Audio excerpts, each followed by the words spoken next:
Hello hi ಎಲ್ಲ ಹೇಗಿದ್ದೀರಾ? ಚೆನ್ನಾಗಿದ್ದೀರಾ ಅಂತ ಅಂದ್ಕೋತೀನಿ. ಹಾಗೆ ನಾನು ಚೆನ್ನಾಗಿದ್ದೀನಿ. ಇವತ್ತಿನ ಬ್ಲಾಗ್ ಏನಪ್ಪ ಅಂದರೆ ಒಂದು ಕಿವಿ ಮಾತು.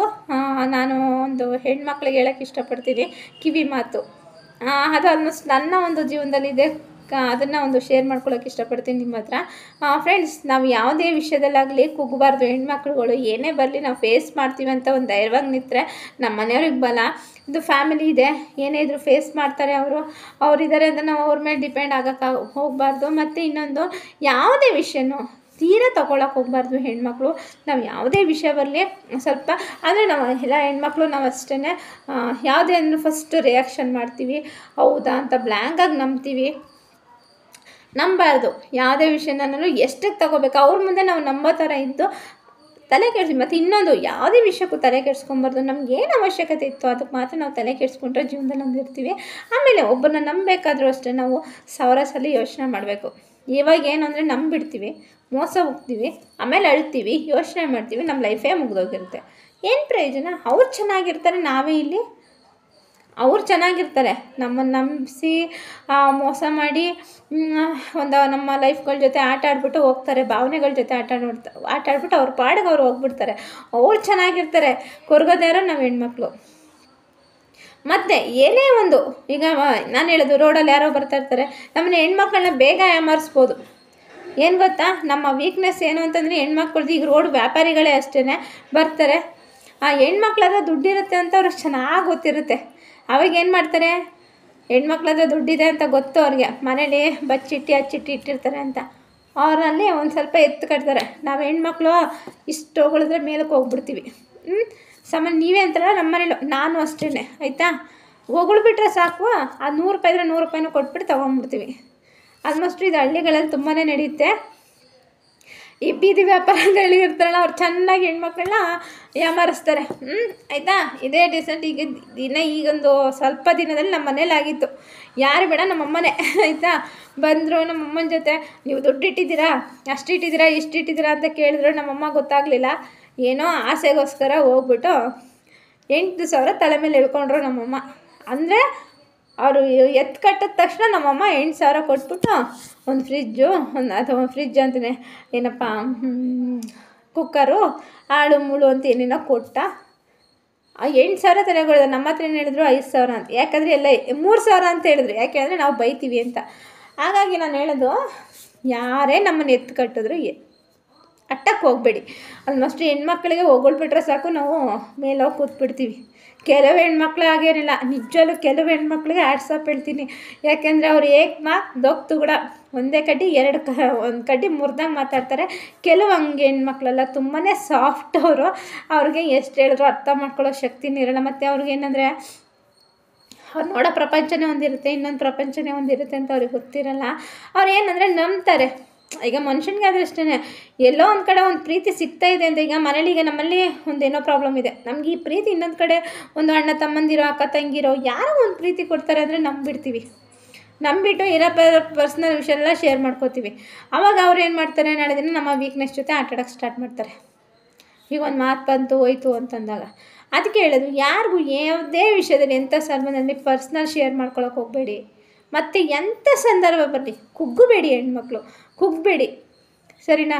ನಾವು ಕುಗ್ಗೋದೇ ನಮ್ಮದು ಒಂದು ಪ್ಲಸ್ ಪಾಯಿಂಟು. ಯಾವುದೇ ವಿಷಯಕ್ಕೂ ನಿಮ್ಮಲ್ಲಿ ಧೈರ್ಯ ಇಲ್ಲ ಅಂದರೂ ನನಗೆ ಧೈರ್ಯ ಇದೆ ಅಂತೀರಿ. ಆಗಲ್ಲ ಅನ್ನೋದ್ರೂ ನಾವು ಆಗುತ್ತೆ ಅಂತ ಸಾಧನೆ ಆಗುತ್ತೆ ಅನ್ನಬೇಕು. ನಮ್ಗೆ ಆಗಲ್ಲ ಅಂತ ಕೂತ್ಕೋಬಾರ್ದು ನಾವು ಹೆಣ್ಮಕ್ಳು. ನಮ್ಗೆ ಇವತ್ತು ಇದಾಗಲ್ಲ ನನ್ನ ಕೈಲಿ ಅನ್ನೋದು ನಮ್ಮ ಹೆಣ್ಮಕ್ಳ ಬಾಯಲ್ಲಿ ಬರಬಾರ್ದು. ಆಗುತ್ತೆ, ಏನೇ ಬಂದರೂ ನಾವು ಜಯಿಸ್ತೀವಿ ಅಂತ ಒಂದು ಇದ್ರೇ ಮಾತ್ರ ಜೀವನದಲ್ಲಿ ನಾವು ಎಲ್ಲ ಥರ ಇರೋಕ್ಕಾಗೋದು. ಅವ್ರೇನಂತಾರೆ, ಇವ್ರೇನಂತಾರೆ ಅನ್ನೋರು ಕನ್ನೋರು ಯಾರೂ ಬರಲ್ಲ. ನಾನು ಹೇಳ್ತೀನಲ್ಲ, ಬರೋದೇ ಫ್ಯಾಮಿಲಿ.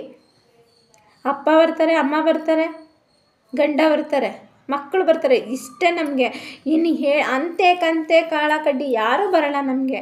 ಒಂದು ಫೇಸ್ ಮಾಡಿ. ಈಗ ಕೆಲವು ಹೆಣ್ಮಕ್ಳಿಗೆ ಗಂಡ ಇರಲ್ಲ, ಅವರು ಒಂಟಿಗೆ ಎಷ್ಟು ಫೇಸ್ ಮಾಡ್ತಾ ಇರ್ತಾರೆ. ಕೆಲವೊಂದೊಂದು ಹೆಣ್ಮಕ್ಳು ಪಾಪ ಇನ್ನೊಂದು ವೈಯಕ್ತಿಕ ಕಾರಣಗಳಿರ್ತದೆ, ಅದರಿಂದ ಎಷ್ಟು ಫೇಸ್ ಮಾಡ್ತಾ ಇರ್ತಾರೆ. ಅದರಲ್ಲೂ ಮುಜುಗರ ಅವ್ರು ಈಗ ಜನ ಏನಕ್ಕೆ ಮಾತಾಡಲ್ಲ, ಪ್ರತಿಯೊಂದಕ್ಕೂ ಮಾತಾಡ್ತಾರೆ. ಜನ ಮಾತಾಡಿದ್ರೆ ಬಾಯಿಗಳಂತೆ ಎಲಿವಿಲ್ಲದ ನಾಲಿಗೆ ಎಷ್ಟು ಬೇಕಾದ್ರೆ ಮಾತಾಡ್ತಾರೆ. ನಾವು ಹೆಣ್ಮಕ್ಳು ಏನು ಬೇಕು ಅಂದರೆ ಎಲ್ಲನೂ ಫೇಸ್ ಮಾಡಬೇಕು.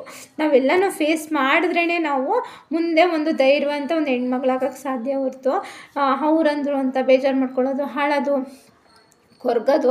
ನಾನು ಕೊರಗ್ತೀನಿ, ನಾನೇನು ಹೆಚ್ಚು ಅಂತ ಹೇಳ್ತಲ್ಲ. ನನಗೆ ಏನಾದ್ರು ಒಂದು ಯಾರು ಸಡನ್ನಾಗಿ ಹೇಳಿದ್ರೆ ಕೊರಗಕ್ಕೆ ಸ್ಟಾರ್ಟ್ ಮಾಡ್ತೀನಿ. ಆಮೇಲೆ ಯೋಚನೆ ಮಾಡ್ತೀನಿ, ಸೊ ಅವರೇ ಆ ಥರ ನಮ್ಗೆ ಬೇಜಾರು ಮಾಡಿ ಅವ್ರು ಚೆನ್ನಾಗಿರ್ಬೇಕಾದ್ರೆ ನಾನು ಯಾಕೆ ಚೆನ್ನಾಗಿರಬಾರ್ದು?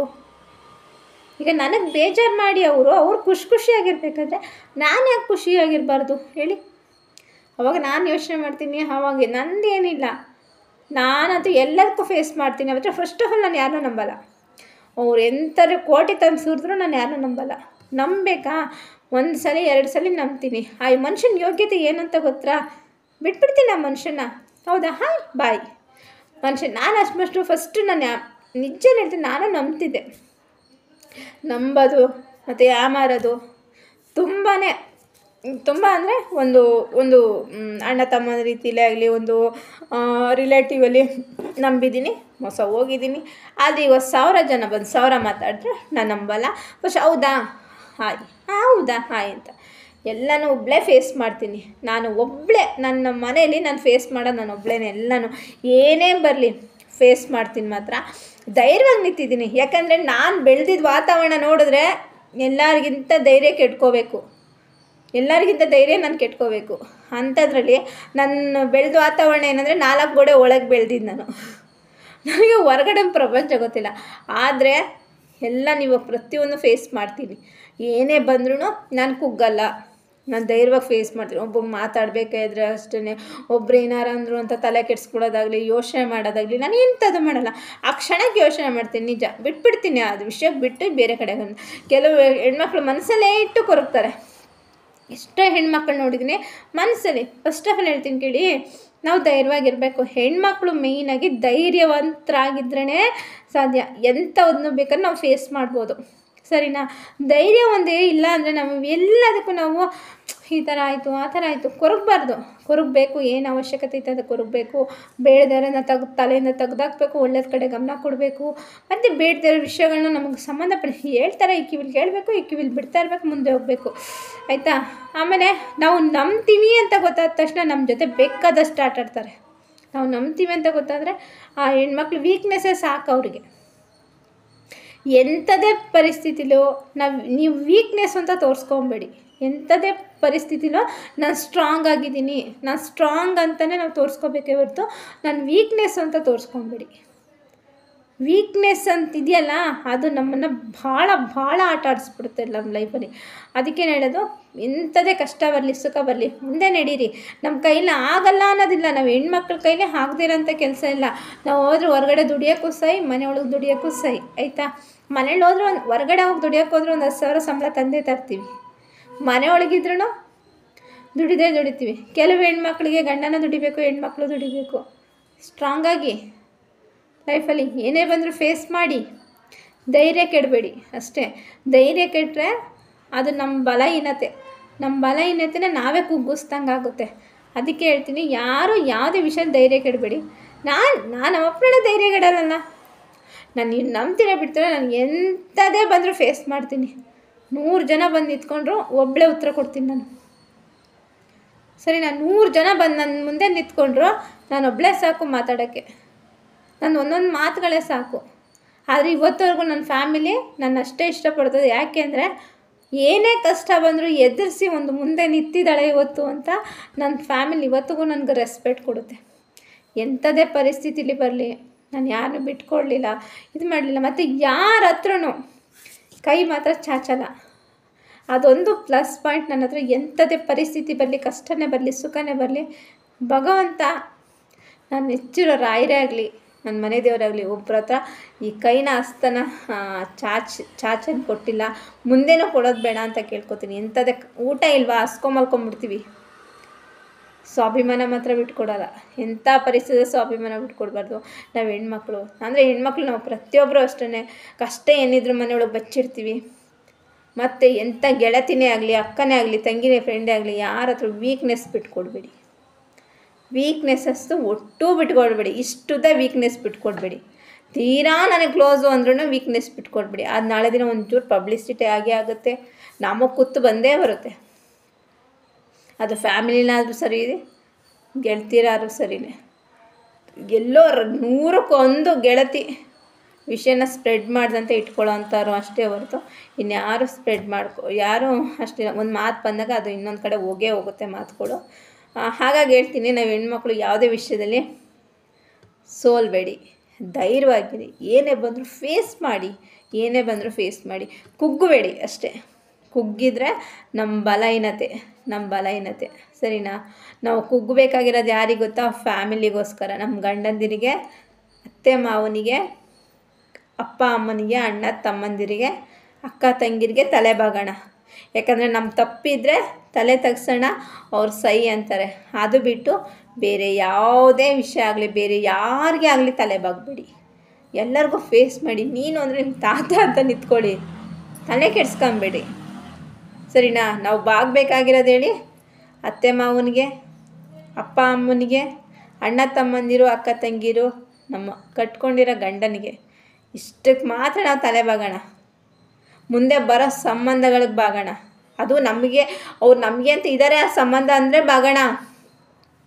ನಮ್ದು ಅಲ್ಲದೆ ಇದ್ದವ್ರಿಗಂತ್ರ ಯಾರ ಹತ್ರ ತಲೆ ಬಾಗಬೇಡಿ. ಫಸ್ಟ್ ಆಫ್ ಆಲ್ ಆಗಿ ವೀಕ್ನೆಸ್ನ ತೋರಿಸ್ಕೊಳ್ಳೋಕೆ ಹೋಗ್ಬೇಡಿ.